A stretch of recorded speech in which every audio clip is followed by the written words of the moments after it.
ഞാൻ യഹോവയ്ക്കായി കാത്തിരുന്നു. അവനെങ്കിലേക്ക് ചാഞ്ഞു, എൻ്റെ നിലവിളി കേട്ടു. നാശകരമായ കുഴിയിൽ നിന്നും കുഴഞ്ഞ ചേറ്റിൽ നിന്നും അവൻ എന്നെ കയറ്റി. എൻ്റെ കാലുകളെ അവനൊരു പാറമേൽ നിർത്തി എൻ്റെ ഗമനത്തെ സ്ഥിരമാക്കി. ദൈവം ഇന്ന് പകൽ നിങ്ങളെ നാശകരമായ കുഴിയിൽ നിന്നും വലിച്ചു കയറ്റും. ദൈവം ഇന്ന് പകൽ നിങ്ങളുടെ കാലുകളെ പാറമേൽ നിർത്തും. നിങ്ങളുടെ കാലടികൾ ഇനി വഴുതാതെ വണ്ണം ദൈവം നിങ്ങളുടെ ഗമനത്തെ സ്ഥിരമാക്കും. ദാവീദ് ദൈവത്തെ കാത്തിരിക്കുകയാണ്. ദാവീദ് ദൈവത്തോട് നിലവിളിക്കുകയാണ്. പ്രിയപ്പെട്ടവരെ, നമ്മുടെ പിതാക്കന്മാരെല്ലാവരും ദൈവത്തെ കാത്തിരുന്നവരാണ്. നാം ദൈവത്തെ കാത്തിരിക്കുന്നവരാകണം. കാത്തിരിക്കുന്നവർക്ക് ക്ഷമ ആവശ്യമാണ്. കാത്തിരിക്കുന്നവർക്ക് വിശ്വാസം ആവശ്യമാണ്. നമ്മുടെ പൂർവ്വപിതാവായ അബ്രഹാം നീണ്ട 25 വർഷക്കാലം ദൈവത്തെ കാത്തിരുന്നൊരു മനുഷ്യനാണ്. ദീർഘക്ഷമയാലും വിശ്വാസത്താലുമാണ് അബ്രഹാം വാഗ്ദത്തങ്ങളെ അവകാശമാക്കിയത്. പ്രിയപ്പെട്ടവരെ, ദാവീദും ദൈവത്തെ കാത്തിരിക്കുകയാണ്. പ്രിയപ്പെട്ടവരെ, നിങ്ങൾ മടുത്തു പോകാതെ പ്രാർത്ഥിക്കണം. നിങ്ങൾ മറുപടി ലഭിക്കുന്നത് വരെ ദൈവസന്നിധിയിൽ യാചിക്കണം. ദൈവമെല്ലാം കാണുന്നുണ്ട്, ദൈവമെല്ലാം കേൾക്കുന്നുണ്ട്. തിരുവചനം പറയുന്നു, യാചിപ്പിൻ എന്നാൽ നിങ്ങൾക്ക് ലഭിക്കും, മുട്ടുവിൻ എന്നാൽ നിങ്ങൾക്ക് തുറക്കപ്പെടും, അന്വേഷിപ്പിൻ എന്നാൽ നിങ്ങൾ കണ്ടെത്തും. നിങ്ങൾ അന്വേഷിക്കണം, വെള്ളിയെപ്പോലെ നിക്ഷേപങ്ങളെപ്പോലെ തിരയണം. യഹോവയെയും അവൻ്റെ ശക്തിയെയും തിരയുവിനെന്ന് തിരുവെഴുത്തിൽ എഴുതിയിട്ടുണ്ട്. തിരുവചന സത്യങ്ങളിൽ നിങ്ങൾ വിശ്വസിക്കുന്നുവെങ്കിൽ ആ വചനത്തിൻ്റെ ശക്തി കാണുവാൻ നിങ്ങൾ ആ വചനം മുറുകെ പിടിച്ച് കാത്തിരിക്കണം.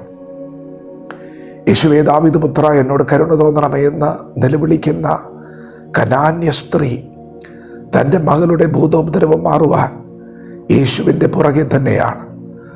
യേശുവിൻ്റെ അടുക്കൽ നിലവിളിക്കുകയാണ്. തൃപ്തികരമല്ലാത്ത മറുപടികൾ വന്നിട്ടും യേശു മൗനമായിരുന്നിട്ടും അവൾ നിലവിളി നിർത്തുന്നില്ല. അവൾ ദീർഘക്ഷമയോടെ വിശ്വാസത്തോടെ കാത്തിരിക്കുകയാണ്. നിങ്ങൾക്ക് കാത്തിരിക്കാൻ മനസ്സുണ്ടോ? നിങ്ങൾക്ക് നിലവിളിക്കാൻ മനസ്സുണ്ടോ? പ്രിയപ്പെട്ടവരെ, നിലവിളിച്ച കാത്തിരുന്ന ദാവീദ് പറയുകയാണ്, ദൈവം എന്നെ നാശകരമായ കുഴിയിൽ നിന്നും കുഴഞ്ഞ ചീറ്റിൽ നിന്നുമാണ് കയറ്റിയത്. പ്രിയപ്പെട്ടവരെ, നിങ്ങളെ ഇന്ന് നിങ്ങളായിരിക്കുന്ന അവസ്ഥയിൽ സഹായിക്കാൻ ആർക്കെങ്കിലും കഴിവെന്ന് തോന്നുന്നുണ്ടോ? നിങ്ങളെ ഈ ഭൂമിയിലെ മനുഷ്യർക്കാർക്ക് സഹായിക്കാൻ കഴിയത്തില്ല. നിങ്ങളെ സഹായിക്കാനുള്ള ശക്തി മനുഷ്യനില്ല. നാശകരമായ കുഴിയിലായിരിക്കാം നിങ്ങൾ ഒരു പക്ഷേ ഇന്ന് പകൽ കെട്ടപ്പെട്ട് കിടക്കുന്നത്.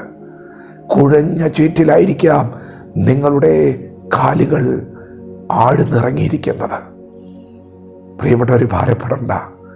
എത്ര വലിയ ആഴിയിൽ നിങ്ങൾ കുഴഞ്ഞു പോയാലും ഭാരപ്പെടണ്ട. ഉയരത്തിൽ നിന്നൊരു കരം വന്ന് നിങ്ങളെ പിടിച്ചാൽ, ദാവീദ് പറയുന്നുണ്ട്, ഉയരത്തിൽ നിന്നൊരു കരം വന്ന് എന്നെ പിടിച്ചു, പെരുവെള്ളത്തിൽ നിന്ന് എന്നെ വലിച്ചെടുത്തു. അതേ, നാശകരമായ കുഴിയിൽ നിന്നും കുഴഞ്ഞ ചേറ്റിൽ നിന്നും ദൈവം അവനെ കയറ്റി. ദൈവം നിങ്ങളെ കയറ്റും.